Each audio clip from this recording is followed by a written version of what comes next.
Hi everyone, welcome to BRICS Briefs.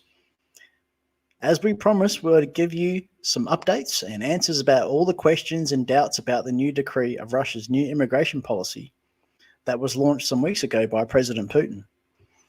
We will do it with the help of Dan Castle, an American YouTuber who lives in Russia and is very on his sort of things, topics like migration laws and tips for people who want to move to Russia. So it's definitely a good source. Dan Castle is a Marine Corps Afghanistan war veteran. Driven by curiosity, he traveled to Siberia in 2022, initially without plans to stay. During his travels around Lake Baikal, he met his fiancée, Sania, in the city of Irkutsk. Sorry, my Russian is not perfect. I apologize. Dan creates travel, educational, and documentary-style videos, sharing his experiences and discoveries. Having lived in Russia for nearly 2 years, Dan intends to continue documenting his life in this remarkable country. His channel, @WildSiberia, is non-political, reflecting his pride as a United States Marine Corps veteran. He, like us, did several videos about the new Russian migration policy known as impatriation. This initiative, championed by President Vladimir Putin, invites individuals disillusioned by neoliberal ideologies to move to Russia, embracing its traditional values. Whether you're thinking about moving to Russia in 2024 or are simply curious about global migration trends, positioning Russia as a refuge for those seeking a life aligned with cultural, spiritual, and moral values. Russia's new immigration policy, which doesn't require foreign nationals to prove knowledge of the Russian language or history, is designed to attract like-minded individuals.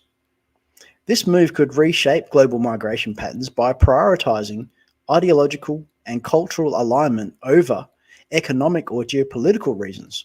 That's very distinct. If you're intrigued by the idea of living in Russia or exploring the country's spiritual heritage, this interview breaks down everything you need to know about this fascinating policy shift. We will discuss topics like who are the countries from where you can move based on the decree, which is still to come out, but we'll still be discussing that. How it works, age limits, financial issues, home and work issues, military questions, and much more. So stay with us and feel free to ask Dan in the chat whatever you'd like, and Anastasia as well, because she's from Russia. Whatever you want to know, you just type in the chat. Okay. Welcome, Dan. Welcome, Anastasia. Thanks for coming on. Hello. Thank you so much for having me. Excellent. All right. Well, we've actually got a lot of questions, Dan. There's quite a lot. And I'm sure you realize there's so many different aspects, and people have very different lives, right? And like some people are like over, past retirement age, and they're like, oh, can I move to Russia? Can I still get my pension? Right? Very particular and specific. So as you can imagine, I'm sure you've got similar questions. Yes, I've had similar questions for sure. Because it's not so often we meet an American in Siberia, right? Well, I'll tell you what, because of my ancestry, like my mother is Mexican, my father's Mexican, I think that's even worse because my people originate from a very warm temperature, and even California is obviously really hot. So it's definitely unusual, but they say here in Siberia that a Siberian is not he who can withstand the cold, but he who dresses right for the cold. So that's exactly what Siberian is. Yeah. So not only American in Siberia, but Mexican American in Siberia. This is even more real. That's what I've seen. By the way, guys, I want to just say thank you again for having me. I want to say hello to the viewers from your channel. I hope you guys have some questions lined up. And for the people who already know who I am, I hope that you guys, if you know any of the information, you guys can play really nicely with the Think BRICS community. I wanted to participate in this because I believe that we have a common kind of goal to pass information to communities who seek information, and I think that information should be brought to people in this manner, in a safe and friendly way like that we're having right now. So thank you. Thank Yeah, you. absolutely. Yeah, I mean, this is a bit new for myself, where we're sort of two different channels from sort of two different directions meeting and discussing. It's a little bit fun. But as I say, please, ask Dan questions. But we've got a lot of questions because our producer took all the questions, and there's a lot, as I say, and he's put them down for us. And but because there is a lot, if probably the only thing I would say, while we're having a little bit of fun and the audience is engaging, if we can sort of be brief, because it's going to be fun and we're going to want to talk. And Anastasia, you've lived in Russia most of your life. You're going to want to. Well, it is. Yeah. So, but we could just keep going because I'm ready for the Yeah. first one. I'm really excited about Okay. this. Yeah, no, well, let's go for it. Okay, so a bit Okay, of an round. overview. The first question is, Could you provide a detailed overview of the new immigration decree introduced by President Putin? Yes. So in my opinion, or the way I see it, the way it was brought forward is, this is a way of inviting people in, like you mentioned in the beginning, who are in societies that have oppressive governments, like in a way that the government thinks, in the way that it pushes down ideologies onto society. This decree is basically to free those people away from those societies that are putting pressure on them. And what it's doing is it's making it easier for you to get to Russia.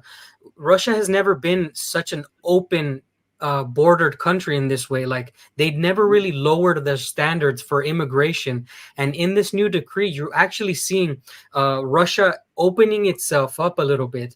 And this is really attractive to so many people because in recent years Russia's been the savior in a way of traditional values, and something that a lot of people really like.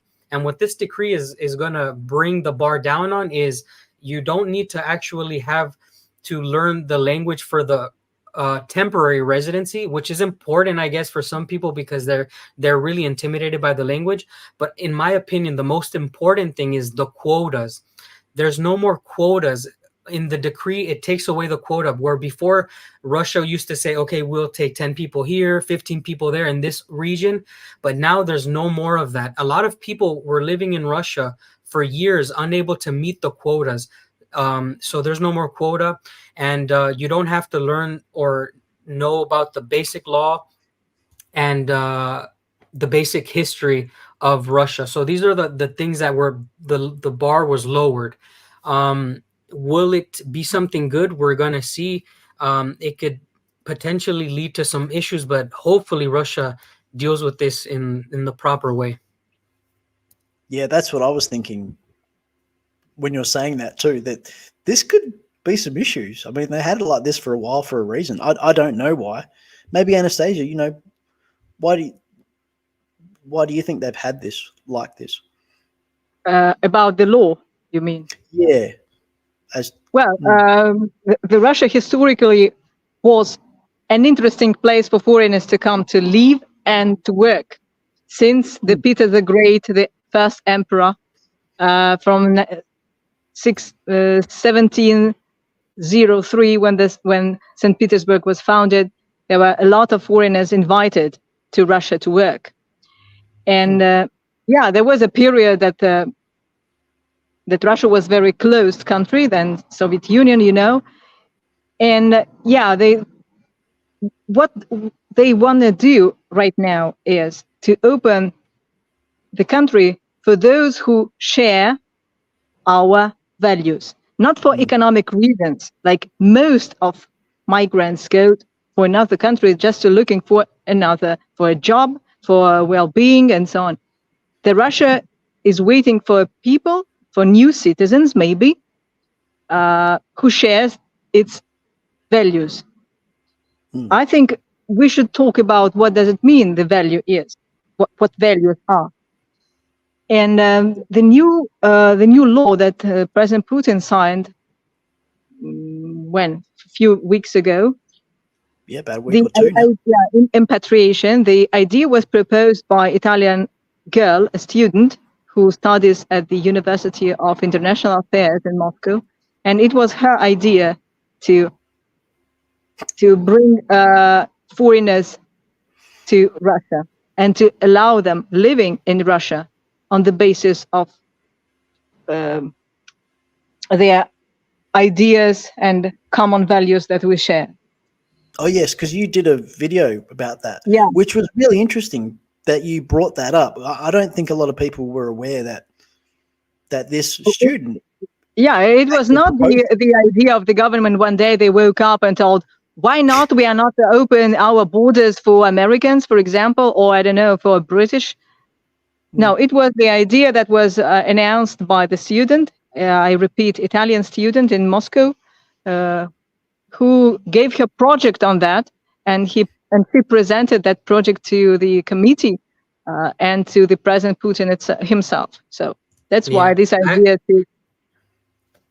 I remember seeing this video, and she addresses the president directly, and she was basically asking, hey, why isn't there a way for us to facilitate movement from these people who actually want to come here and do better and become, a working, like, productive person with the right values. And she went on and say a couple things, and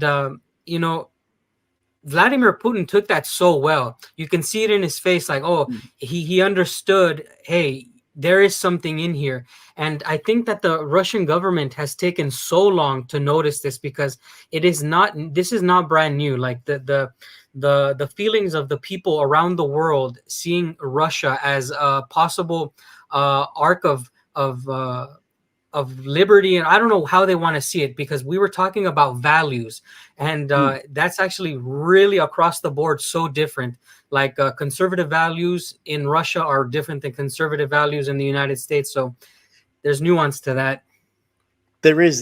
Yeah, So I just wanted to add that maybe a lot of our viewers and listeners from other countries, they do not realize that we have immigrants. It's not like something new to have immigrants for Russia. We have them. Like the United States, they have their kind of immigrants, that the Great Britain, and the same is for the Russian Federation. We have immigrants from the Middle Asia countries, Soviet Union republics in Asia. So what does it mean, immigration? Migration in Russia, we know it very well.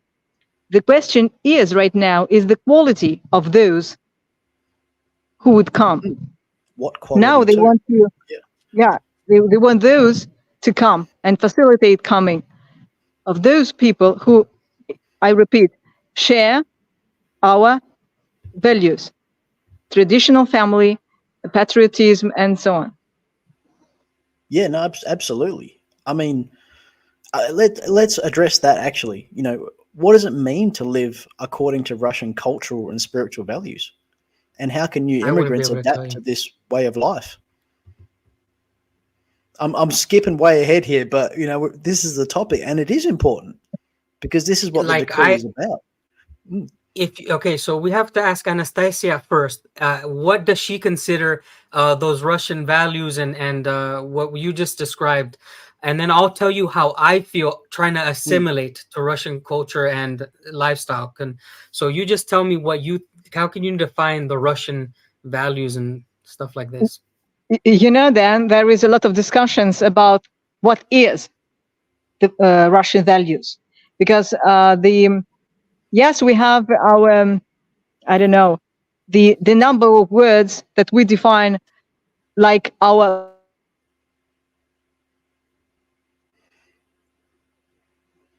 She's going to come back. Eventually. Okay. Well, I'll say this, guys. Yeah. Since I arrived to Russia, it's a process where you have to assimilate in your own way, because we're all coming from different places, and someone like me is obviously going to assimilate down my own road, and in the end it seems to always end at the right, everybody meets at the same point in the end, which is really interesting for a country like here where I live. We have Uzbeks, Tajiks, we have Chechens, Dagestanis, we have Azerbaijanis, we have Buryats, we have people from Tuva, people from Yakuts. Like we have all the Siberian natives and all of the ex-Soviet countries, because actually Siberia is a huge melting pot, and we all end up in the same point, and that's something that's fascinating to me. So I don't know how I got to this point, which is what I'm trying to explain. Like I don't know how I got to becoming like like a Russian in a sense. No idea. So that's why I can't answer that question. But I feel Yeah. it. I know like the Russian soul. I know it, but I don't know how I got to that point. You are That's on the right interesting. way then. You know that you are not the first foreigner, the expat, who says that he's very excited about how do we manage so many nationalities inside Russia, but all we are Russians. So you mentioned Chechen, Dagestan, but they are Russian citizens. Maybe they are not Russians, but I mean ethnically, but they are Russian citizens, so they are Russian. It's a beautiful thing. Yeah, it's quite interesting. So that's why for many Americans, also British, and well, all Europeans, it is something unimaginable. They cannot imagine how can we live all together for so many years. Yeah. Well, we've already got a question, but this is actually this is probably not a bad thing, because this is very important to the decree, because it really goes to the decree with the values. But we got to address the audience, right? Because it's a live stream. Dan's on. Okay. So, but I think this is good because it's about work. So it's a bit of a work thing. Let me put it up. Okay. So Claudio C. Any clarity on how to establish an import business in Russia bringing agricultural fruits, veggies? Would like to know where to find more info on the legislation on the Russian side. So that's a pretty technical question in a way too. Well, it's a hard one. If it's too hard, that's cool. Maybe we could always ask Claudio to email us, and we could, do that too. So. Well, there's a lot of basic things to this. Like, if you want to establish a business, you can you could even do that without being a Russian citizen. So if you happen to have the connections to even bring produce, you could start a business in Russia. What I can say is that you can't work on a tourist visa, but if you become a resident, then you can obviously work for your own company. But you can set up, I think I've heard the lawyer say, like an LLC or something like this, where you start the company but you can't work for it. Yeah, I would have to find more information on this, because this is like a small niche. Like this is a import, and that deals with the international stuff. Like you're coming from another country bringing produce in. That's some. Yeah, because Russia is a huge market.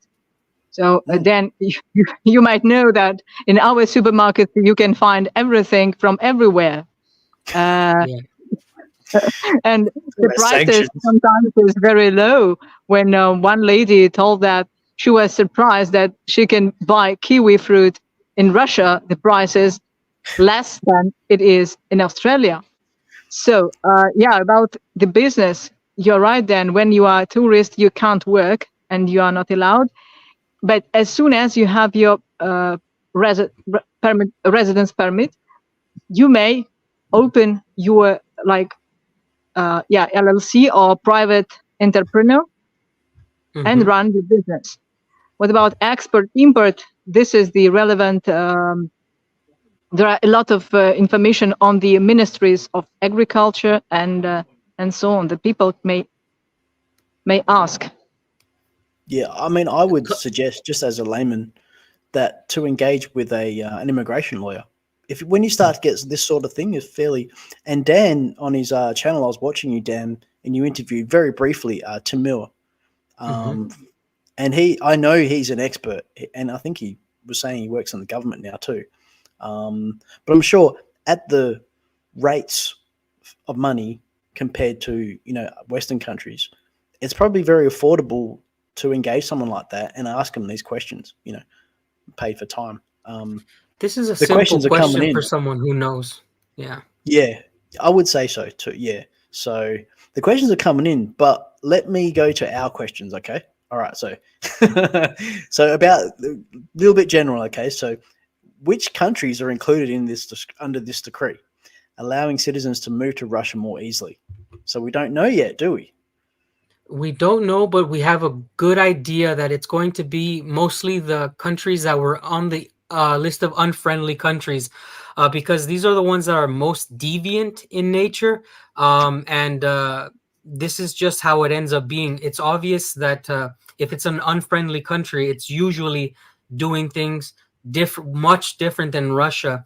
And from what I understand, it'll probably most likely be the almost mirroring the list of unfriendly countries, which is like United States, Canada, the EU, even countries like Japan. So we just have to wait. But I do have a feeling, and most people do who are paying attention to this, that it will almost be the list of unfriendlies. Right. Yeah, then you are right, because a few days ago there was an interview of Ministry of Foreign Affairs spokeswoman Maria Zakharova, and she was asked this question about the list of the countries, and her answer was that this list is still not ready because they are working on it. But the rumors say that it basically will be the same list of unfriendly nations, unfriendly states that Russian Federation have already made in 2022.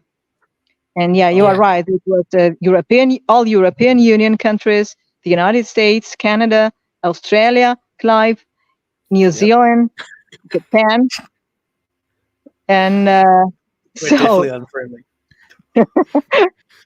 For some reason, I forgot Australia, but yeah, they're deviants too. So. Oh yeah, we are, and we've got to change that. So that's our responsibility. We must admit that there is no official list yet. Exactly. Yeah, not yet, but we're. But actually, did Zakharova? Did she say that's the rumor? Did she say that's the rumor? No.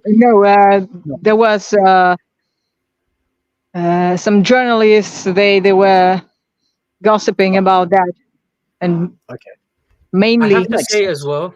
Sorry, but like I have my team on my channel, especially like one of my moderators, Jay Tulip. You'll see on the chat. She's brought up that Hungary and Slovakia will not be included, and I believe this is because Slovakia and Hungary have actually had pretty good, if not like neutral, good relations with Russia.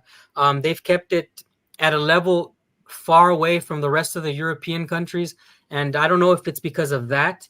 But this is some news information that I've gotten from Jay. Maybe even if Hungary and Slovakia are in the European Union, so the European Union members, maybe they will be excluded. Like they are now friendly nations, so they will not be allowed to exactly to use that law to come to Russia.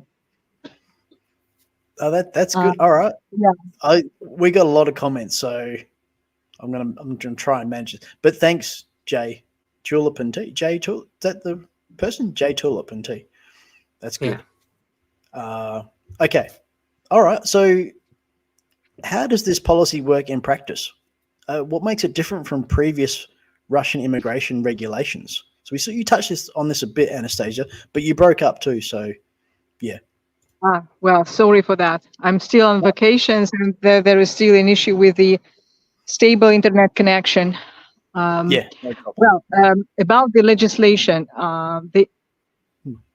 we have some, I don't know, liberal legislation towards Asian, I mean, Soviet Union countries that they're now independent. So if you are, for example, a citizen of Belarusia, you will be treated like Russian citizen. Almost no difference. If you are, for example, from Uzbekistan, our legislation is more loyal for those people who are coming from the ex-Soviet Soviet Union republics. But as soon as you are from European Union, I don't know, the rest of the world, we may say, the legislation is quite hard. So to get the residence permit, it is, well, mainly, it is not possible if you don't speak Russian and if you don't know anything about history and the basics, I don't know, about the law of the Russian Federation. Right. Okay. You want to add For something, Dan? example, Yeah. there are some exceptions to that rule. For example, if my husband he's Italian, he's my husband, we are living in Russia, and we have a child, he has an exception.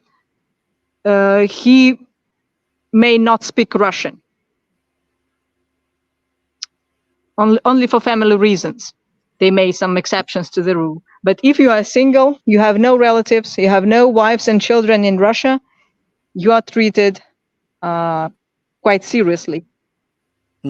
Yeah, Which and makes there's sense. a big difference. Yeah, there's a big difference. When I come in through the border, you get, I'm just going to say this really quickly. It's not on topic, but when you come from different countries, guys, and you're flying into Russia, they're going to look at your passport and you're going to be separated. Okay, there's a separation immediately, depending on what passport you have. It's going to depend on like how they're going to treat you. Like Anastasia said that, yeah, you're a friendly country or you're from this country. And especially now in a time of conflict, it's not to intimidate you. It's just to make you understand that it's not your fault. It's your country's fault that you're getting questioned a little bit more than the other people. That's all I had to say. Yeah. Again, Well, I can't say that you are treated on the basis of your passport. If you are on the passport control, there is the only one exception: Russian citizens and the rest of the world. Okay. Man, okay. There you go. All right. Well, okay. Let's. Well, we're sort of going on to eligibility and requirements. So we're sort of on this top. But let's ask a question from the audience. Okay. So we just covered this Franz big. Which countries are on the list? Which countries on the list? It's not released yet, but I'm showing the graphic of what we suspect will be unfriendly countries. That's what we suspect. So let's do that one. Okay, so that's that one. And Jay said, I'm a real person. Jay's my first name. Okay, no, that's cool. From Wild Siberia. Nice. Okay, one more. There was one. Here we go. I thought, okay, it's not as serious, but do you know if there are flights from Seattle to Russia? It's a I'll little take bit. this one. Okay. Guys, if you're flying from anywhere in the world, and you're from an unfriendly country, you're definitely not going to have direct flights. So there's hubs you have to fly to. You're going to have to fly from Seattle. You're going to fly from Seattle probably somewhere to the east coast of the United States, and it connects you to Istanbul, Turkey. That's one of the entrances. But now there's many other countries that fly into Russia, like there's Serbia. I think you can fly from Dubai. United Arab Emirates. Exactly. Oh, So right. you need to, Kelly, is it? You need to decide. You need to decide what part of Russia you want to visit. Okay, because I live in Siberia, in the other side of Russia. What I do is, if I'm flying from California, I would fly to Mongolia and then take a train into my oblast. So you have to always ask yourself what part of Russia I want to visit, and that will facilitate your travel to Russia. You have to decide where you want to go and where you're coming from. There's hubs, okay? Do not expect to fly direct. Always look for flights from Turkey, the United Arab Emirates, Serbia, Mongolia. These are places that connect into Russia, okay? China. Well, Yeah. I should say that, China. yeah, I should say that few years back, it was a direct flight from Moscow to Seattle. But Oh, as yeah. soon as we have a so-called special military operation started on February 24th, 2022, the European Union and the United States, they closed their air space for Russian aircrafts. So if you are in Russia, you cannot take direct flights to any of European countries and to the United States and to Japan and to Australia, I guess. There is no direct flights. So people, if you want to come to Russia, you should use, like Dan told, the hubs that are still working with Russia, that Istanbul, it's Iran, and China. Georgia, Yeah. Serbia, Mongolia, Armenia, South Africa, so Azerbaijan. India. Yeah, there's quite a few, guys. Always refer to that map that Clive put up, friendlies and unfriendlies. So that's and actually, just if anyone from Australia, I've looked this up. Recently, China had a visa-free travel from a few countries, but they from Australia to China, so you can stay, because if you're going to connect, then you need to have a visa for that country and stuff sometimes too, right? So, but China's making it very easy. I mean, they want people to come there and for holidays. They got the tourist industry. So hopefully, yeah. Anyway, okay. No, that's good. It's good, Kelly. Good question. So, all right, let's continue. What are the eligibility criteria under this new policy? Are there specific requirements for applicants? Well, there is no information yet, as I told. Basically, they say that the one who want to come to Russia should apply to the consulate of the Russian Federation in the country, they say, and ask for the entry visa that is given for 3 months, they say, on the basis of that law. Okay. Some they should write. An applicant should write down an explanation in the consulate why you decide to come to Russia, on which reason. Well, that makes sense, because you have other like I'm coming for work. There's usually a reason. For example, Clive, if you go to the embassy in Australia, in Sydney, and say, "Dear Ambassador, I'm tired living in Australia. I want to live in the country that shares values of the strong family, of no LGBTQ propaganda. I want to live with the feeling of, my country protects me and so on." Maybe this is how it works, but who knows? Yeah, it's a good example, though, of what to actually speak about. Dan, what do you think? Well, I feel that for me personally, if I was back in the United States, I wouldn't leave for anything. Like now that I'm here, I came here in a time when this didn't exist, but I feel that people will use it in that manner. They will see something that's happening in their society, and Russia's offering them the ability to. From what I heard from Timur, is they would get a private visa from their country's Russian consulate or embassy. They would be able to seek refuge in these places. They would be given the right to travel, the 3-month visa to get to Russia, and then they would be able to essentially start their process into Russian society. But I don't know what kind of people are going to take advantage of this. We don't know.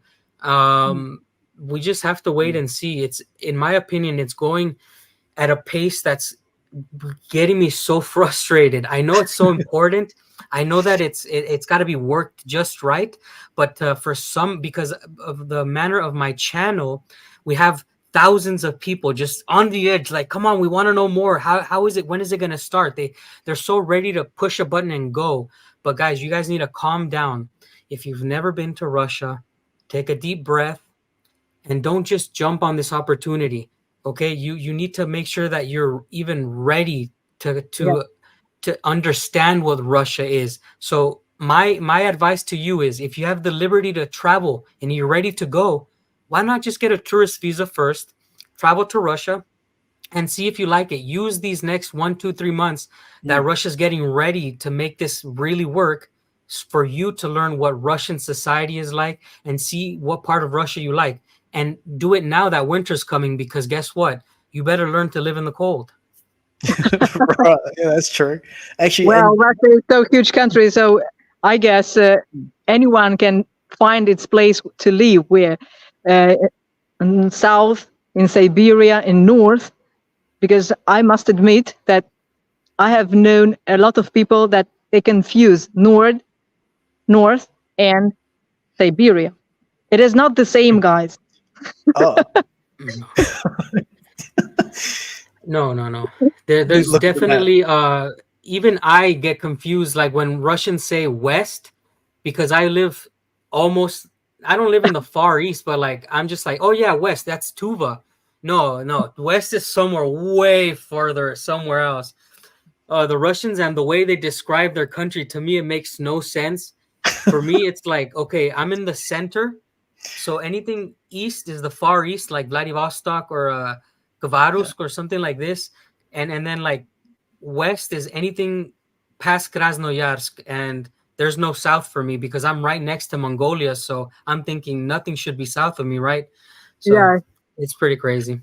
you are right in the south of Siberia. You may add, not Sochi, not Krasnodar. Because if you She's tell a confusing Russian I you. live in southern Russia, they're gonna be like, "Oh, nice! Yeah, It must be nice there." exactly. Okay. Somewhere Right. near Black Sea, but not. You are in the south near Mongolia. Yeah. Well, actually, this brings up something you spoke about when we sort of first met, Dan, which was, I think it's important to bring this up. You know, all the questions we've got, again, all these questions our producer has got together. So we're probably going to be able to answer your questions as we go through our prepared questions. But I will try and pick up at a couple. But you were saying people from the BRICS countries, that you were getting feedback on your channel, Dan, saying, what about us? You know, these unfriendly countries get a go. And what about us? So, you know, on this topic of requirements. But my thought was, and I'll bring this up because, you know, you can seek asylum in a country. And it sounds like this is quite similar, or this is like maybe a level or two below that, which you were just explaining about what Tim Mill said. It sounds like that, especially from an immigration lawyer, right? That's taking this stuff very seriously. And there's different things are different. To us, it's not as distinct. The nuances are not as strict. Anyway, yeah, maybe you could tell the audience how frustrated people from BRICS countries are. I think, yeah. It breaks my heart. It breaks my heart. Because I'll start at the like South Africans, okay? South Africans, a lot of them are asking like, hey, what about South Africa? What about South Africa? And then it's like the Indians, and I'm telling you, I'm doing the list from the people who ask the most. So we have South Africans, people from India, then Brazil, and then like the people from China are not really asking how do we get to, like, at least in my channel, right? It's not really them asking. So it's mostly like South Africans, people from India and Brazil are the ones that are always constantly asking, what about us? What about us? And that really makes me sad because I wonder, like, hey, why is it that they opened the doors for like these people, the unfriendly countries? Like, why didn't they test something like this out with the countries that are actually really more connected with Russia? Because in the end of the day, like, economics plays a huge role in prosperity in all these countries of BRICS. That is the only reason why I believe that a union of the style of BRICS should exist, to better the societies in all of the countries, to unite them and make them work together and make the populations live better off. And so when they ask me, like, what about us? I don't know what to tell them. I say, let's just wait for the list. But I know in my heart that it's probably not going to be them being able to come. So I hope that in the future, there's way easier avenues for BRICS countries to come to Russia. Yeah, I hope so too. Krista Liz has put this comment down. I think it's important if we address it. What Russia need is young working age and full of ambitions, not old age expats running from inflation back home. I mean, let's be blunt. Is that true or is that not true? We're just talking about values and let's ask the Russian what she thinks. Yeah, okay. Well, from my point of view, it's true. Okay. In my point of view, it's not inflation. Like Dan tells that we should run economy, and who's running economy? Those who is working, who's young, who can get married, who can make kids, and to run the society. I went like this because she used, or this person used the word running, and I have a huge distaste for people who run away from their countries. Because look, let me break this down for you guys. Russia is a very attractive country. You shouldn't be running away from your country. You should want to run towards Russia. So when I see this decree, I don't think that people should say, oh, now's my chance to leave my country. No. Okay, you should find Russia attractive. You shouldn't be running from your problems. We have problems in Russia as well. Like, we have Russian problems. So when you decide that, oh, now's my chance to run away from these things, no. What you should be thinking about is that you shouldn't flee something because you don't like it. You should run towards something because you really like it. And I think that Russia doesn't need to sell it. I mean, Russia's kind of selling this thing wrong, in my opinion. It shouldn't say we're accepting people that don't like their countries, because it was worded, I believe, that said, oh, if your country's doing this, no. It should have just said in point blank, in maybe one sentence, come to Russia if you agree with the things, if you agree on how we do things, and that's it. So I love how that comment said running. I don't think we should be running from anything. I think we should be running towards something. So you're right. Because the one who runs or tries to escape from the problems in their own country will never find a place to stay, because in every country there is a list of problems that you will need to face. And if you escape from one country, from another, from third, from fourth country, that's the life of a refugee. That's not like that's not a life to live. I'll say No, one last thing. When Clive introduced me, I'm really proud of where I'm from. I'll never be someone who spits on the face of someone that fed me. I won't bite the hand that feeds me. I want to clarify that my family lives in the United States, and my mother is an immigrant to the United States. And so I pray and I wish for America to come out of what it's in, because I believe that the Russian people respect people who are not gonna bite the hand that feeds them. Because who would I be if Russia did something bad to me and I turned my back on Russia, like so many people turning their backs on their home countries? Guys, you have to think a little bit. If you're not humble in your country, you won't be humble in Russia. If you leave your country because you felt it didn't give you enough, you'll have that same energy in Russia. And I plan on having kids in Russia.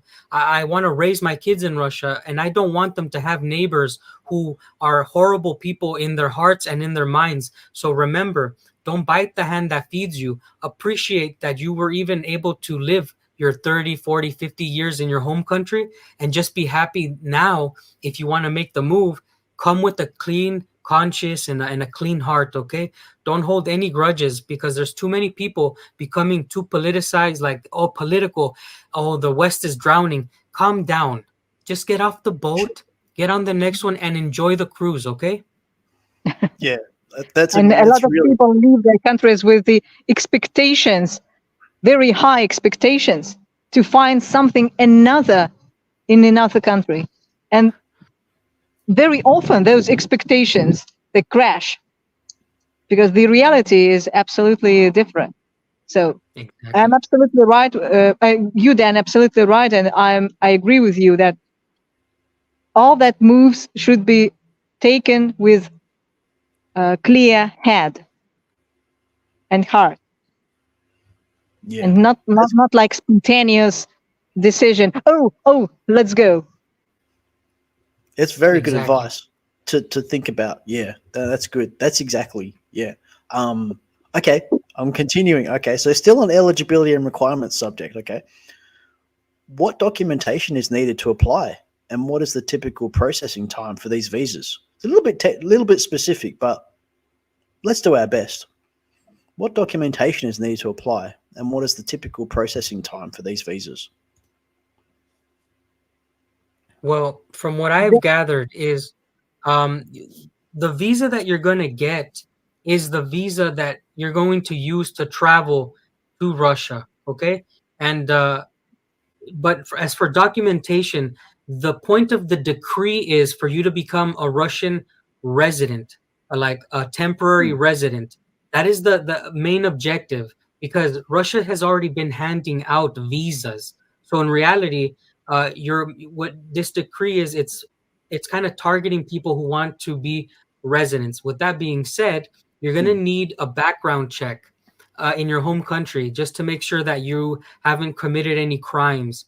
And as far as I know, when you apply for residency in Russia, this is a piece of paper that you're going to have to give. It has to be apostilled in your home country, and the rest is going to be taken care of in Russia. They're going to have to do medical exams and a couple other things, but you're definitely going to need that background check. So no criminals. And Yeah. no criminal. No, we must say that if you want to use that decree and you go to the embassy and say, I want to go to Russia and so on, do not expect you will be given with the residence permit immediately. You will be given with the visa, entrance 3 visa months to Russia. visa. That will be valid for 3 months. And during that period, during that 3 months, you have enough time to go to the officials and to ask for residence permit. And for that reason, for that residence permit that will be asked, being in Russia, like Dan told, you need to bring with you like that, that you are not under the process, they are not criminals, and how that called that document, I do not remember well. It's like a criminal background check that Russia checks yes, on. exactly. And it's That's valid it. for a certain amount of time. And then in Russia, you will be asked to have a medical control. So because they will take your blood analysis for AIDS, for hepatitis B, I think, and for some other. They do X-rays for tuberculosis and stuff like this. Yeah, if you do not have your how's it, pulmonits. Yeah, they take your fingerprints. I've heard too. Which is not like that in a lot of countries. This is the last stage when they took the decision to allow you to have residence permit. You will go to leave to have your fingerprints. Ah, okay. Right. Okay, all right, let's go to the next one. So financial considerations and sanctions. This is an important one. This is in sort of prioritized, right? So given the current sanctions, Russia being out of the SWIFT system, how can expats transfer money from Western countries to Russia? And I've written a note here that we do expect to see a result from the BRICS summit in October that an alternative payment system could be implemented that would provide a solution to foreign payments into and out of Russia. But as Anastasia has said previously, there's good old cash and there's the MER payment card system. So I'll let the guys talk. I'm a huge Yes, fan of cash. you are a huge fan of cash, the same as I do. Well, Russia is under sanctions and it has been cut off SWIFT system. So there is no direct, I don't know, from Russian bank to the bank of the United States, you cannot transfer money anymore like it was a few years ago. It was very simple. And even now, the only way to come from abroad to Russia and bring money is to bring cash. Oh, really? Yeah. Okay. Because or otherwise you may open your bank account, I don't know where, in Mongolia. I hate Mongolia. I wouldn't do it there. I have to be honest. So if you're trying to travel to Russia I think you could bring enough money to survive a year if you're a single person. But I don't know if people talk about crypto. I don't know how to do it, but there's so many people who are doing that now. It is, I think, something that Russia wants to kind of embrace finally. I've seen a lot of positive views now towards crypto inside of Russia. And I mean, there's no way around it these days. I feel that Russia, the government, has to kind of release a little bit of tension on that, because the possibilities of the BRICS summit changing things for Russia and outside world, it's going to be a little bit different. Like it's still difficult if it's only tied around BRICS, so people want other options. I don't know what's going to happen. Yeah, no, I think crypto. It's still early. So just to say, it's still early. When this first came out, we were saying, look, probably give it 1 or 2 months for the list to come out, for it to be more clear.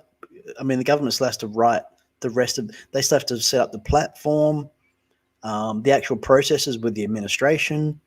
So, yeah. So we are. Dan and Anastasia are talking from their experience, but there's a lot that we don't know. So just to be clear, yeah. So when the first person will come to Russia under this decree, we will know much more about that. Yeah, and Dan, and I would say we're going to send our audience your way, Dan, because we're more in the political and the economic and about BRICS, and it's related because Russia's part of BRICS, but you're definitely looking at this. You're in Russia, you're experiencing it, and you're in this process.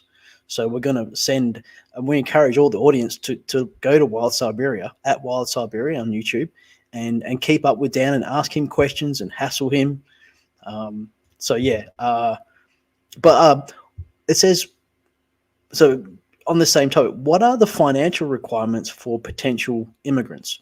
Do they need a certain amount of savings or proof of income? I don't know about that.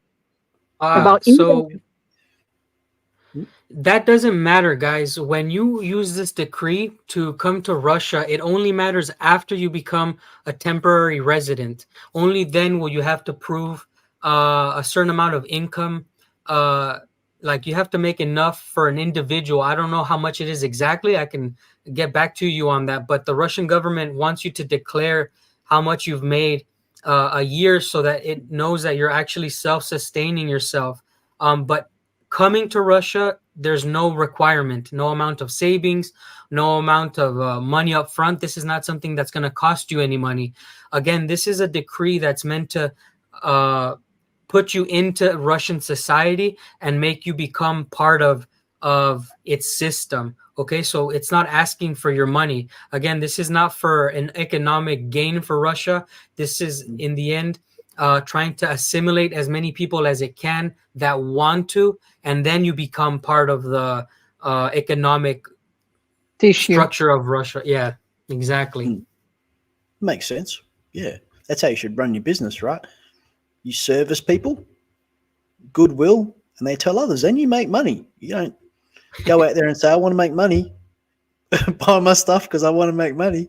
You say, come, I've got a great product. I've got a great store. I'll service you. Anyway, okay. All right. How has the Russian banking system adapted to these sanctions? And what options are available for new arrivals? This is a question I was wondering about too. So like Anastasia, you've spoken about MER. Dan, how did you find banking system in Russia? Incredible. I don't think there's a better country with banking. Russian banking applications, moving money from your bank account to pay at the store, to pay someone on the street. It seems like the most technologically advanced way of doing it, but it's literally the most simplest way of doing it.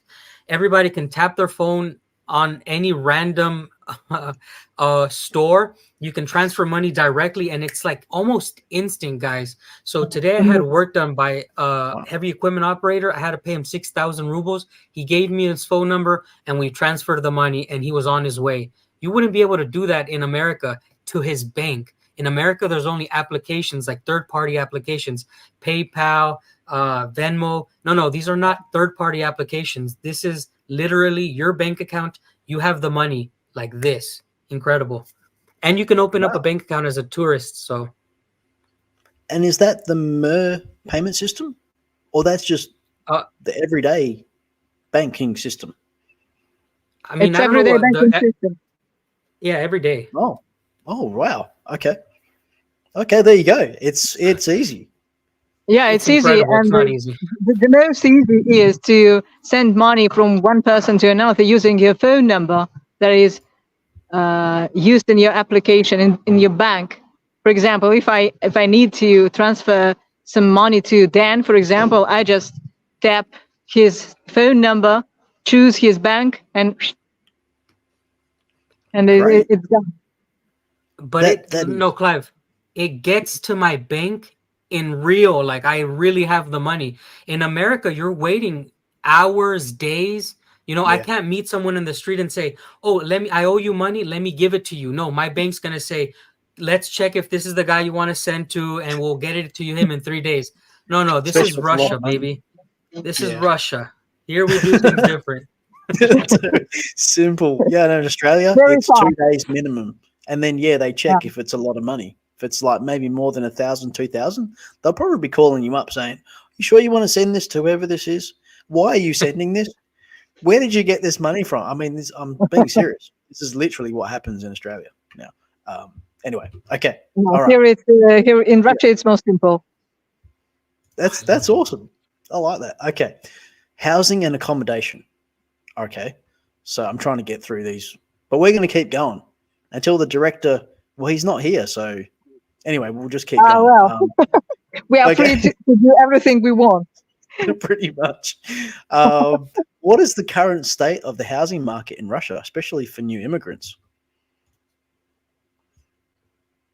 You can go first, Anastasia, because I'm trying to think about something about that. The developers in Russia, they build a lot of apartments yearly. I don't know how many square meters they an apartment.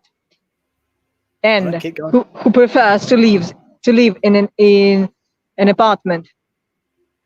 But again, if you want to buy this apartment, you need money, and there is a problem to bring money from abroad to Russia. But once you are in, so the problem does not exist.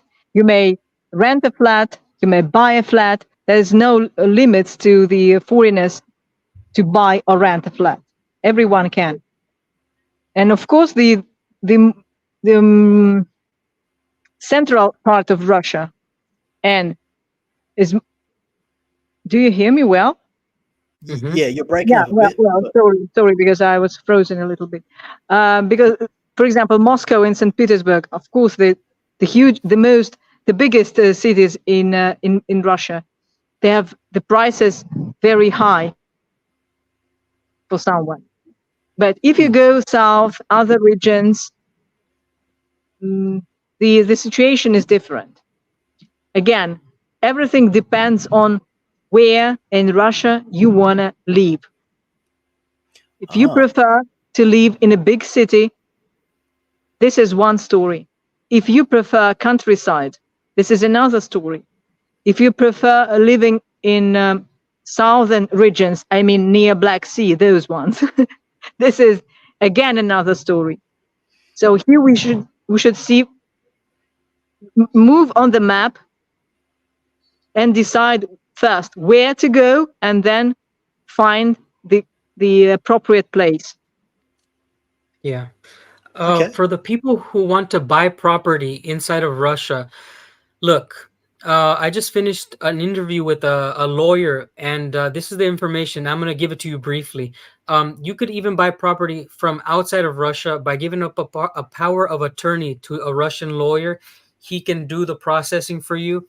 The tax for property tax, I think it's like anything under 10 million rubles. It's going to be 0.01% of the cost of the house.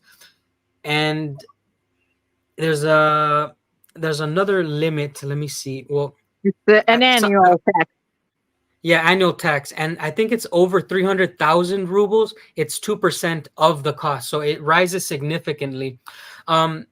There's no better place, in my opinion, to buy property right now in the world than Russia. There's many options, guys. There's obviously different style of properties where you can live in, because there's individual housing like that you can actually build, and there's so many different nuances to Russian properties. But there's a booming construction. Russia has an infinite amount of housing right now. They have more than they ever had, I think, because literally if you go to so many real estate websites, there's little bubbles everywhere. So I would take advantage of that, guys. If you're looking to move and you want to come to Russia, start looking now, because the best deals are going to go within the next 2 years. Yeah, Whoa. on the market you may find a lot of single houses and like entire villages with little cottages inside, or even buy a piece of land and build a house what you want,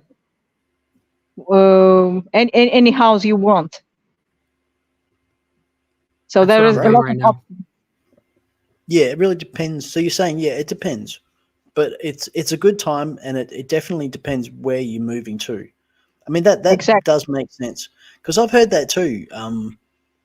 The different Russia is like this, where there's different regions, oblasts, like provinces, um, and they operate differently to different Yep. areas, and it is like that in Russia. I just wanted to just come back with the previous topic about banking and moving money into Russia, because I know this is a particular concern for people. And I'll just give an example. I did a little bit of research myself.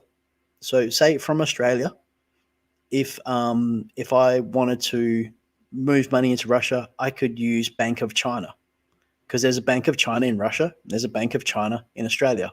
So, as an example, so look in that direction.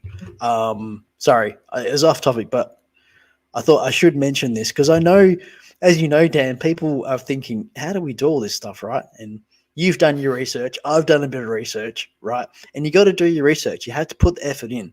I've heard Dan say this. You got to put the effort in. Yeah, it Yeah, changes because every this is- day, Clive.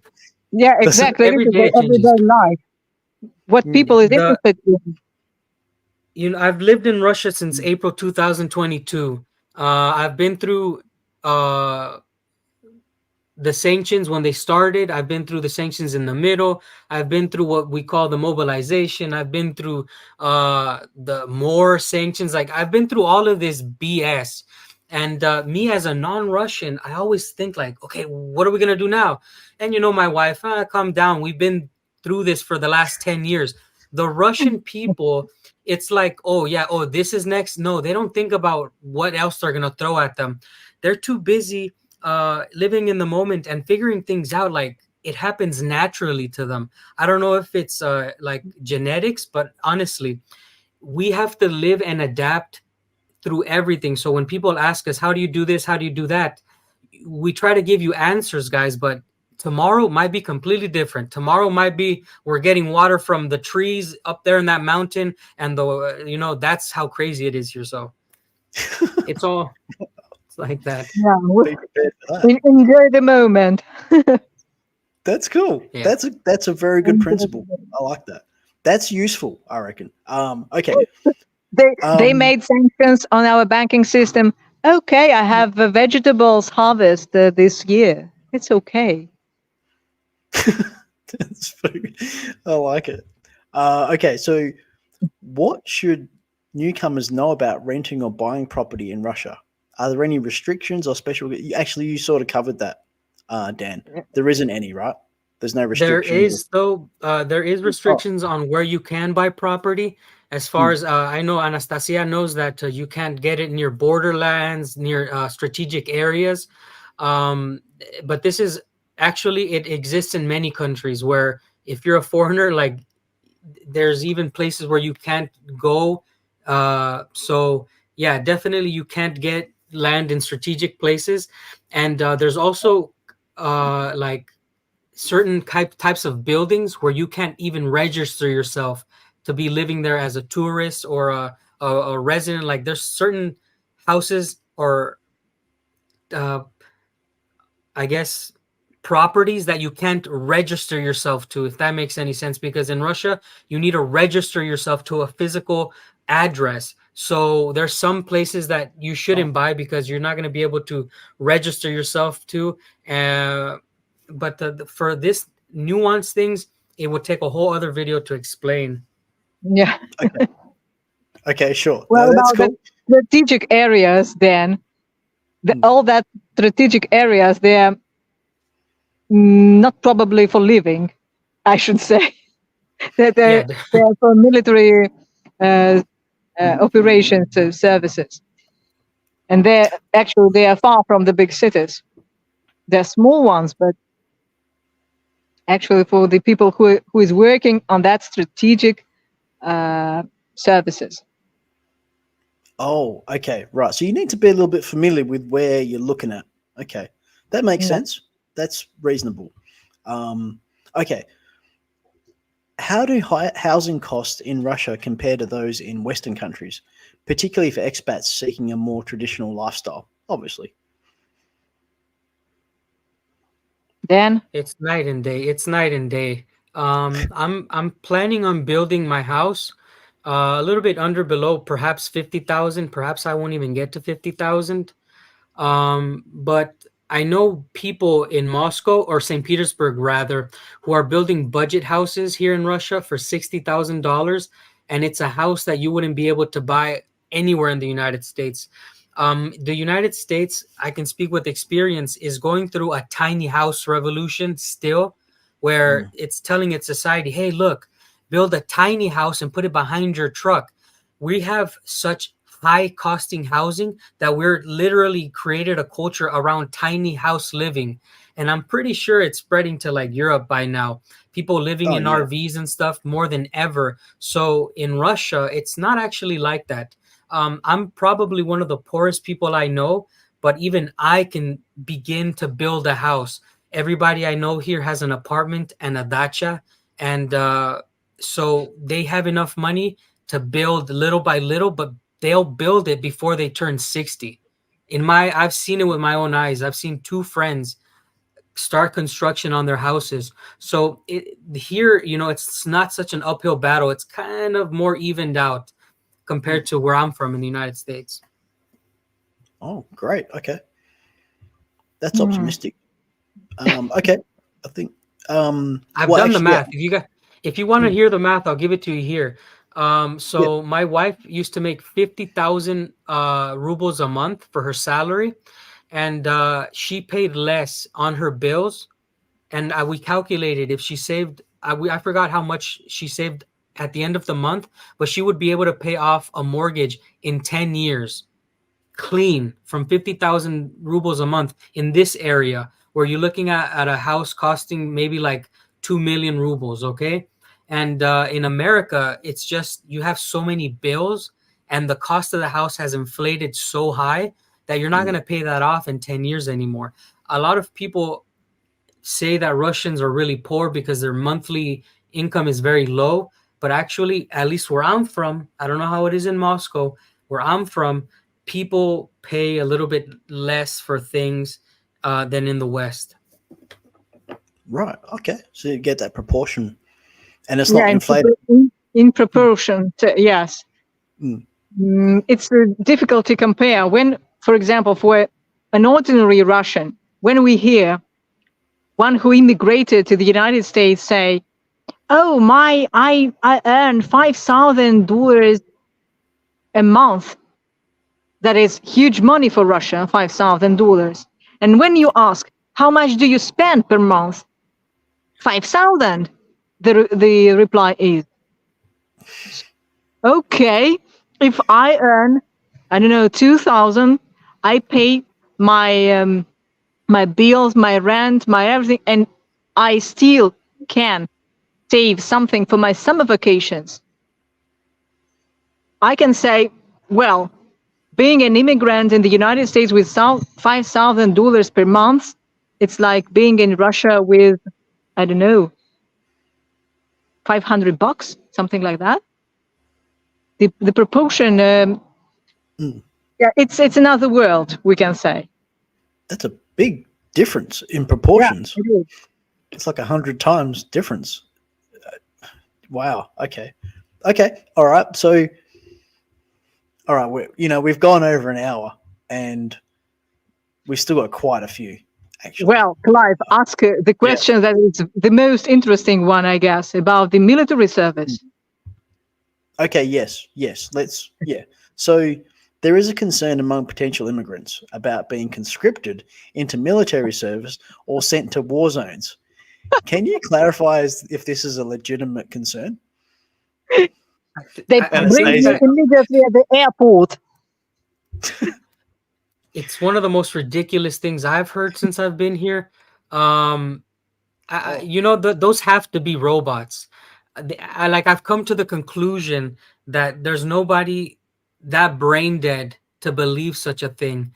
You have to remember, guys, Russia is not a country that's not sought after by many people, right? So there was people coming as tourists before, and there's gonna be people coming as tourists after this conflict.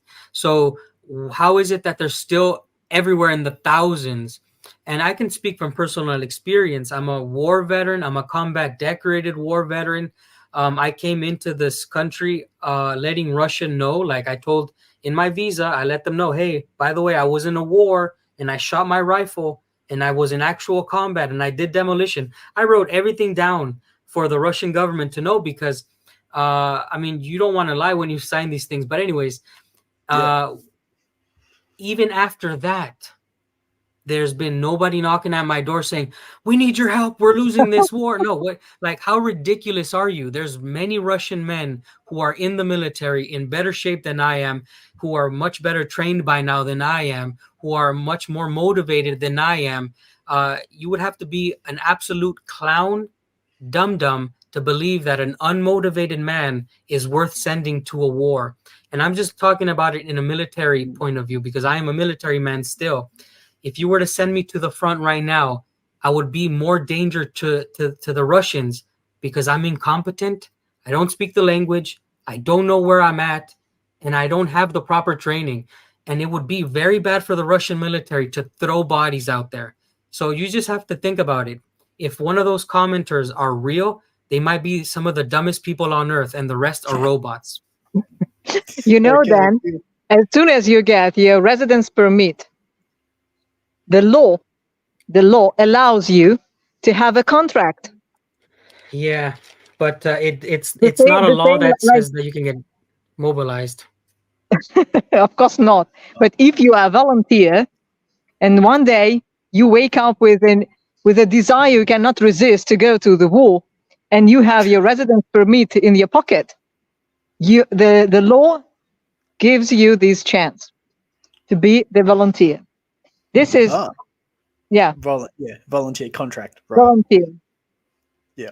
But no foreigners like Dan told have a knock in the door in the early morning telling that wake up and fight. No. There you go. Right. Okay. Good. So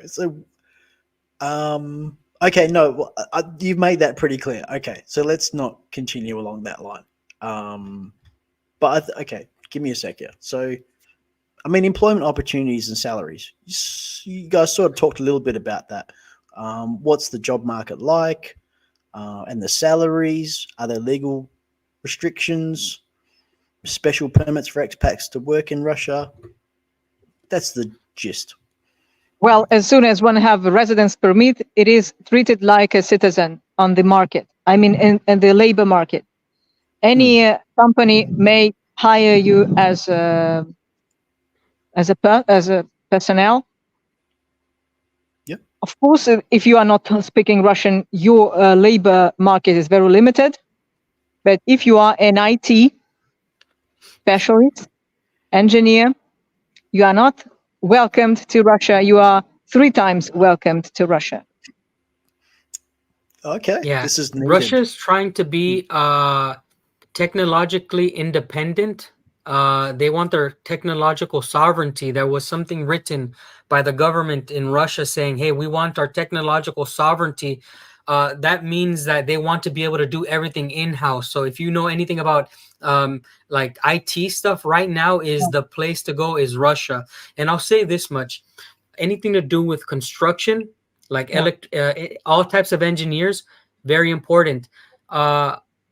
You have to understand also that you're not just competing with Russians, you're competing with the prior Soviet Union countries. Those workers, they make most of the hard labor. But when I'm talking about construction, like specialized, if you come from another country and you know how to do really good electrician, like you're a good electrician, you'll never run out of work. Choose a random town in Russia with a population over 20,000 and you're set for life as an electrician. Come here as a person who knows how to put a roof, how to put tile, how to put up walls. You'll never run out of work. I'm right now building a house and I need all of that. And there's not enough workers right now. Everybody's like hired already. So the job possibilities are massive.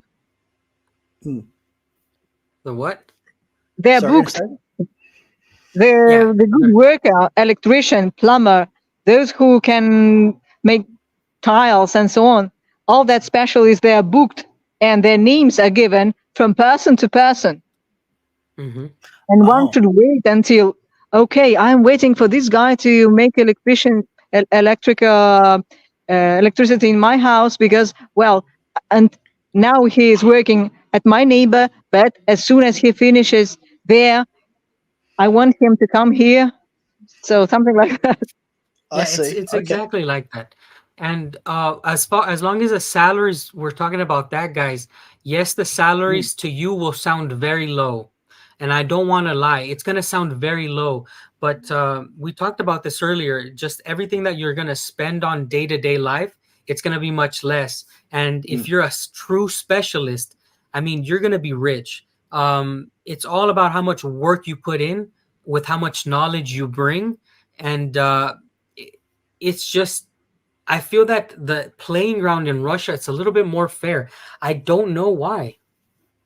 And I should say that if you are an IT specialist, the salaries in this area, in this sphere, is competitive with European ones. And as Dan told, that the spendings you have is much less, and the salary is almost like you might have in the United States in some spheres. So even the state gives a lot of preferences to the IT specialists. For example, if you want to have a mortgage, they have less percentage in the bank. So they're trying to attract people who can and want and able do something real for Russia. That sounds really good, but That's interesting because if you're a tradesman, I speak from experience in Australia. If you're a tradesman, there's a lot of tradesmen in Australia. It's very construction oriented, and there's a housing supply shortage, and so the guys are really worked off their feet, and girls. Um, but obviously, it would become more expensive when you have a greater demand for these tradespeople. Like Dan, you're building your house. You're saying you need these tradesmen. Do you have to pay more to attract them to get them to come, or are they pretty cool It's about it? pretty stable, but the Mm, price of building material is what's high because ever since the conflict started, I've seen it rise every like 6 months, especially during the summer. It does kind of go back down. oh, Building material is expensive, but the actual worker. So I'll give you for this morning, I had a heavy equipment operator work for $35 an hour. He moved dirt and made it level for $35 mm, an hour. You can't find that. I don't know if where else you could find that. A heavy equipment operator, someone who can dig a foundation for a house for $35 an hour. I don't know where else you could find that. Somebody tell me on the comments right now how much you would think you pay for a heavy equipment operator in your country. yeah, no, that's got to be over 100 Australian dollars per hour plus. That's probably just for the driver, I would say, not the actual hire of the heavy vehicle plus the Well, fuel. for example, Anyway, in Moscow region, mm, it is much more expensive. It will mm, cost, like you said, Clive, about 100 Australian dollars, maybe. right. So this is where the region that you're in Yeah. makes right. Yeah, Yeah. interesting. Okay, that's cool. All right, so let's let's okay. The practical benefits and challenges of moving to Russia. Let's end on this one. What are some of the lesser known benefits of moving to Russia? So we can have a little bit of fun, right? You can say, yeah, there's challenges and there's benefits, right? So what Yeah. are some of the lesser known benefits of moving to Russia? And you've sort of covered this, but maybe, we'll end off on this if there's something I, more you'd like to. I just feel that the benefits that you get from moving to Russia is that you know that for the next maybe 5, 10 years, it's just going to be more benefits randomly. You're just going to keep finding things that make you smile, things that, keep you motivated and happy. I didn't come here uh, the first time planning to stay. I never even liked Russia. I thought one point I had to go to war with Russia, and I'm speaking very bluntly. Mm, When I was in the United States Marine Corps, I came back from Afghanistan, and I said, "Okay, when are we gonna go in for the real one? Let's just go North Korea, Russia. Let's like." This was my mentality. I was like, "When is it gonna be the real deal?" And when I was growing up, I didn't even know Siberia was part of Russia. That's how ignorant I was. And Russia was really irrelevant to me. It wasn't a country that called my attention for its culture, for its none of that. I only wanted to see Siberia. And when I looked at the map, You I said, found where okay, Siberia is. yeah, I saw, the map and I saw the Novosibirsk and I said, wait a minute, that can't be Siberia. It's too close to Moscow in my head. And then I looked further and I saw a big lake. I said, okay, I have to go somewhere in the middle to be miserable because if you guys don't know my story, I kind of found comfort in misery. When you deploy, when you're a professional military man, you kind of get used to traveling. You kind of get used to being in horrible situations and you miss it. So I said, I'm going to go to Russia. Once I knew Siberia was Russia, of course, but I never in my I never would have thought I'm going to stay here. I I feel like the Russia put a blanket over my head and just shook me around and then took it off. And after like 3 months of living here, I saw it differently, guys. And that's why I'm telling you, it happens to me every like couple months.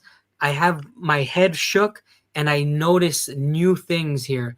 And that's what I love about Russia. I stopped getting that in the United States. I've traveled all over the United States, but you kind of don't get that new feeling. and I don't know if there's another country that has a soul like this place. I wouldn't call it, I wouldn't say another country has a soul actually, because we talk about, like the person having a soul, but like, gee whiz, does Russia really have that soul? Wow, that's heavy, Dan. Yeah. You see it live. Anastasia's You see enjoying it this. live.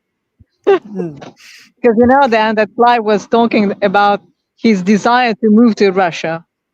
Yeah, Clive, what is expecting you? yeah. There's This is also very, there's also cons, Clive. Don't get fooled, because I yeah. do have a realistic view on this, and I know a lot of my Russian viewers, they get angry when I talk bad about Russia, but I find it really ironic that Russia is so like, oh yeah, we like this, we're like that, but look, you do this wrong, and I slap them in the face with reality, and they get angry.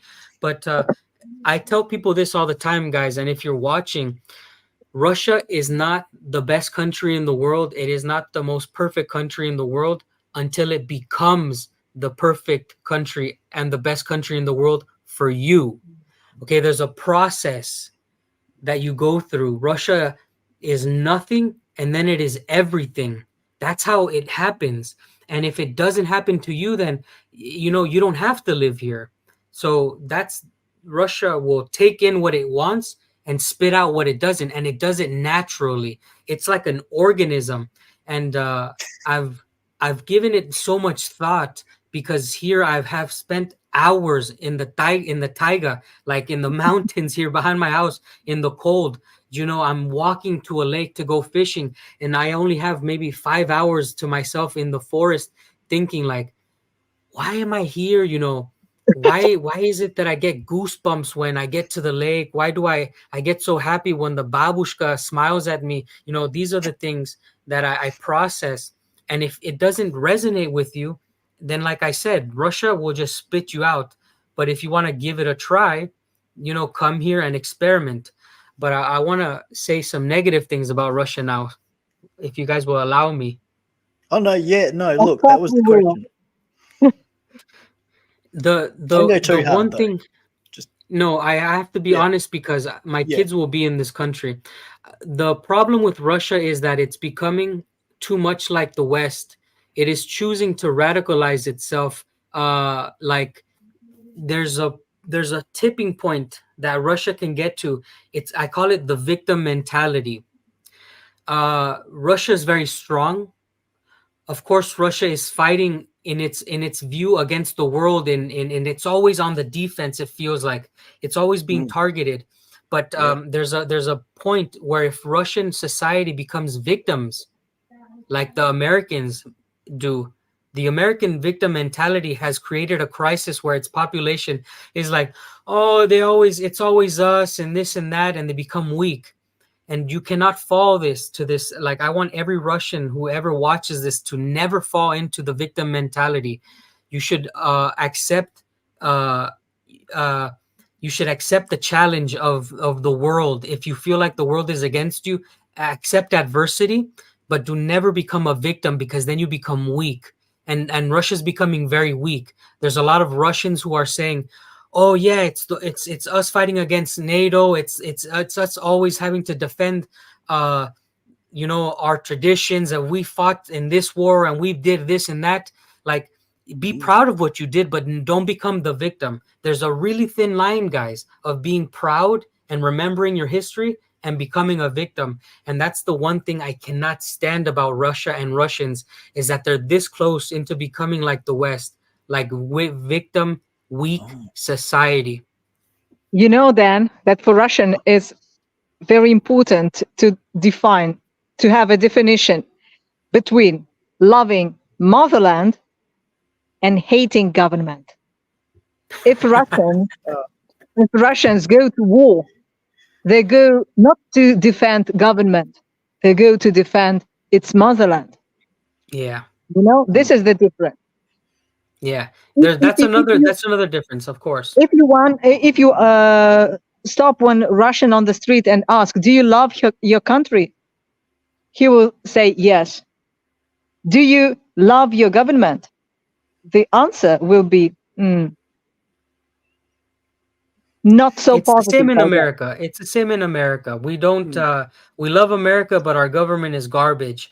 But what I'm telling you, it can affect Russia. And just remember my words about victim mentality, because creates radicals, it creates weak minds, and it creates an unstable society.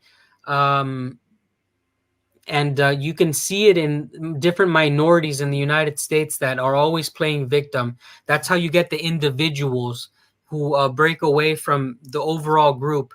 I do say that Russia is a society that's based on the group, and America is based on a society about the individual. And when you become victims, you break away from society and you become, oh, me. And that's what's influenced Russia. I see it all the time, and it's one thing I cannot stand. That and people who smoke on top of frozen lakes and throw the cigarettes in the hole. That I cannot stand. I would shoot them. Yeah. Just in front. This is great stuff. This is really, I mean, thank you very much, Dan. I mean, this is really, it's actually quite deep. I mean, you've shared a lot of experiences. You're really from the heart, and your wisdom too. And I really appreciate that as someone who is considering moving to Russia, because I've always been fascinated, particularly by the fact, it's just like me, but here they do not want you to know anything about Russia. They don't want you talking about it. They don't want you reading about it. They don't want you hearing anything about it. And I'm one of those people. If you do that, I'm going to go out and I'm going to look. And once I started to look, I started to find out all sorts of weird things, like the word dad. Like, why is it dad? Well, I think, Anastasia, it comes from that. The word dad comes from like granddad, grandma, grandpa. And, Yeah, dadushka. Anyway, I'm just saying it was a shitty example, but all these things, right? And they never wanted us to know about it, and there's a reason they don't, And so anyway, that's a little bit from me. But yeah, I really appreciate it, Dan, and hopefully, go on, Anastasia. Now, I wanted to say thank you to Dan for his interview, for his open mind, and for his his spirit of being Russian, and for his idea how to, for his courage to come to Russia, for not and live. He's living not in the most easy regions from the point of view of the weather and the seasons, and so. Then I guess in few years you will be more Russian, like an average Russian person in Russia. I can't. I don't, and I won't. I had this conversation, Anastasia. I had this conversation yesterday with a Russian guy who I told him, I'll never be Russian, but I have a Russian soul, and I never want to be Russian because I want my kids to be Russian. I want them, they will be Russian, and that's going to be my biggest gift to Russia, but the biggest gift to me. I've thought about this. I'll never be Russian, and I don't want to be. And I hope that Russians respect me for. I can't change who I am, and because I have the blood of my grandfathers in my veins. And my grandfather is a Native American from Mexico. And when I was growing up, he told me, you can never change. Even if you rip your veins out, you can't take me out of your body. It's a Native American thing. He tried to let me know that no matter what you do, you will carry who I am inside of you. And I'm very proud that with my wife, I will give birth together to Russian kids. I will never be Russian, but my kids will be Russian, and it'll be a gift to Russia, but also a gift to my grandfather and my ancestors, because I see it as such a beautiful mix of this Mexican and Russian mix that it's two great civilizations in my heart. And so I'll never be Russian, to summarize it. And I never want to be Russian. What I want to do is give Russia Russian children and give my grandfather a Russian grandchild as well. He's dead now, but it's something that I keep near and dear to my heart. I will never betray from where I come from, but I will say I have a Russian soul, and that is in here, and it's worth to me more than a piece of paper of Russian citizenship, of Russian residency, and you can, I don't care who hears this, because some Russians get offended. I don't care if Vladimir Putin is in front of me. I will say I don't want to be Russian. I want to be who I am, and I have a Russian soul, and that to me is worth more. And I know where I found it. I found it here next to Lake Baikal, in the freezing cold. Maybe it was 25 degrees under, and I realized, oh whoa, this is what it's about. It's about this. I come home and I had a really hot meal with my wife. Back then she was my fiance, and that's what Russia was to me. Coming home to a woman that loved me in a warm apartment with Soviet radiated heat coming off the walls. Like, that was my version On of the central Russian gas soul. heating. So yeah, I'm done with my rant. I'm done with my that's rant. great. But that's how it works. Yeah. I Well, love it. then you may have any nationality, like we say in Russia, but important is your soul is Russian. The Yeah. I just want to apologize to the audience. There was a lot of comments, and I couldn't bring them all and answer the questions. And we've already gone over an hour and a half. I really apologize. But as I say, the producer got all your questions, and we prepared them in advance. But we're sorry. But maybe, as I say, please go to Dan's channel and hit Dan up and ask him. And so, and then, because this is, it's more of his repertoire. And but okay, let's end off. Thanks a lot, Dan. Thanks, Anastasia. Thank you. Thank you for Okay. for our listeners and our viewers. Yeah. Thanks. All right. We hope you enjoyed this show. If you have and you want to join the conversation, as I say, I'm sorry we couldn't show all your comments, but you can comment below, and other people will be able to engage with you. Please like and share it as far as possible. Remember, you're our only supporter. Every bit helps. Consider showing your support with a super thanks or by buying us a coffee. Links are in the description.